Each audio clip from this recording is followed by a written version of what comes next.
আসসালামু আলাইকুম। আমন্ত্রণ জানাচ্ছি বিডি মেঘনা নিউজ 24 সংবাদে। সাথে আছি আমি সানজিদ আক্তার স্মৃতি। শুরুতেই সংবাদ শিরোনাম। গাইবান্ধার সদরে হত্যার উদ্দেশ্যে যুবককে ছুরিয়াঘাত ও গৃহবধূর শ্লীলতাহানি।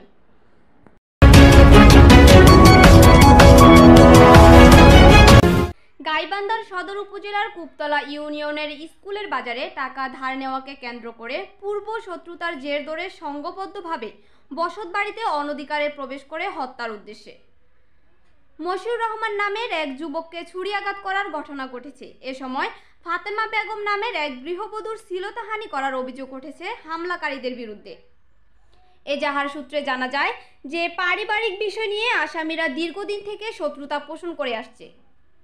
গত কয়েকদিন পূর্বে আসামি শরীফ মিয়ার কাছ থেকে 500 টাকা ধার নেন মশিউর রহমান, কিন্তু সমস্যার কারণে টাকা ফেরত দিতে দেরি হওয়ায় মশিউরের বড় ভাই মাহমুদ কলি মিয়ার নিকট থেকে আসামি 29 এপ্রিল দুপুর 1টার সময় শরীফ মিয়া 3500 টাকা ধার নেন।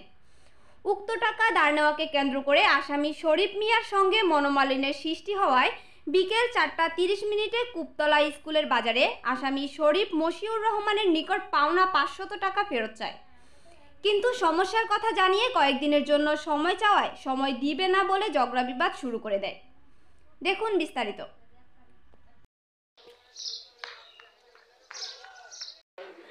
আপনি কি অবস্থা দেখলেন?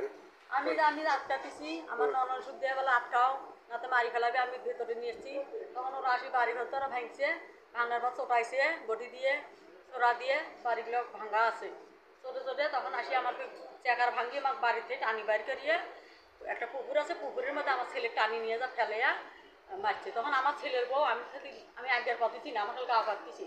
আমার ছেলের বউ তখন ওই ভয় না করিয়া তখন ওই যাওয়ার আরো ঘুরে করছে। তখন ও চুল ধরে টানি নিয়ে যায়, আমার দেওয়াটা একবার উলুঙ্গ হয়। তারপরও আমার ছেলের বউ মারি, তারও মাথা ফাটি গেছে, টেরা হয়ে আছে। মাহমুদ কলি, আমি মশিউরের বড় ভাই। পিতা পিতা মৃত রঞ্জু মিয়া। রঞ্জু মিয়া কি নিয়ে বাঁচছিল কাজে? মানে মূলত হচ্ছে কি, আমার ছোট ভাইয়ের কাছে 500 টাকা পাই, ঠিক আছে। এই টাকাটার জন্য আমার কাছ থেকে ফির আজকে দুপুরবেলা 3500 টাকা সে হাওলাত নিছে, ঠিক আছে। তখন আমার ছোট ভাই বলছে যে তুমি আমার কাছ থেকে 500 টাকার জন্য কাজে করতেছো, ঠিক আছে। আমার বড় ভাইয়ের কাছ থেকে তো তুমি অল্প একটু আগে 3500 টাকা নিয়ে এসেছিলে, হ্যাঁ। এখন ওই যার থেকে দরকার পড়ে তুমি 500 টাকা কাটিয়ে নাও, ঠিক আছে। মূলত এই বিষয় নিয়ে ওরা একসাইড হয়ে আমাদেরকে মাইক্রোগুলো করছে। আমার ছোট ভাই মনে করেন ছুরি দিয়ে আঘাত করছে, ঠিক আছে, নাহলে একটা করেও বেশি গেছে চোট মারছে। আবার মনে করেন আমার এই জায়গা ফাটাই দিছে। আবার এই জায়গার মধ্যে আসি চিকিৎসা নিতে আসছি, আমি ওষুধ নিয়ে গেছি, ঠিক আছে। সেখানে সে জায়গাটা আমার শরীফে এই জায়গার মধ্যে শরীফে খুশাইছে সমানে, ঠিক আছে। কি করে শরীফ? কি করে শরীফ? বাড়িতে মনে করেন বিভিন্ন সুদের ব্যবসা, অবৈধ ব্যবসা, আবার আবার ব্যবসা করে, ঠিক আছে। এরা মনে করেন একসাইড ভাবে সবসময় আমাদের উপর এরকম অত্যাচার করে। আবার আমাদের বাড়ির মধ্যে যায় এইভাবে আমাদের মনে করেন সবাই মিলিয়ে মাইকে করে না, সবসময় এদেরকে উড়িয়ে দেবো, এদের থাকতে দেবো না, সবসময় এক কথাই। সবাই নেশায় আসক্ত। কাজিয়া আপনার সাথে কাজিয়া? আমিও মেডিকেল 3 দিন থাকি ভর্তি। আমি বলে কভারে পাইনি। আপনি আগে করার দরকার নাই।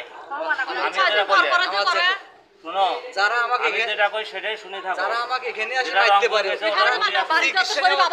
আমি কি কই শোনো, নিতে আইছি সেখানে যদি আমাকে মারতে পারে, আমি যদি মামলা না করি, আমার বাড়িতে তো বাড়ি থেকে টানি এসেছি, নিয়ে আবার মারবে। ওপাশে মেডিকেল ভর্তি আছে, আমাদের বাড়িতে যদি ওরা এইভাবে অত্যাচার করে সব কি করা যাবে সেটা তখন হবে, মামলায় হবে না মীমাংসা হবে, তখন হবে সেটা। তাহলে ওখানে বাড়িতে আবার শরীর পেয়েছে, যদি লোক মারা যায়, লোকটা যদি মারা যায়, যে লোকটা হাসপাতালে আছে উনি যদি মারা যায়, তাহলে তার দায়ভার আরো তো দুটো আছে, তার দায়ভার কে নেবে?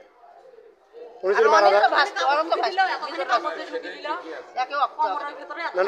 শুনেন যে কিডনির যে স্টেপটা করছে, খাওয়া ঢুকলি তো মনে করেন ওটাও তো যেটা আমরা মাথা কাটা করে দেখি। আপনি কি আওয়ামী লীগের নেতা? না, পরিচয় দিলে আসিয়া সদস্য। আচ্ছা।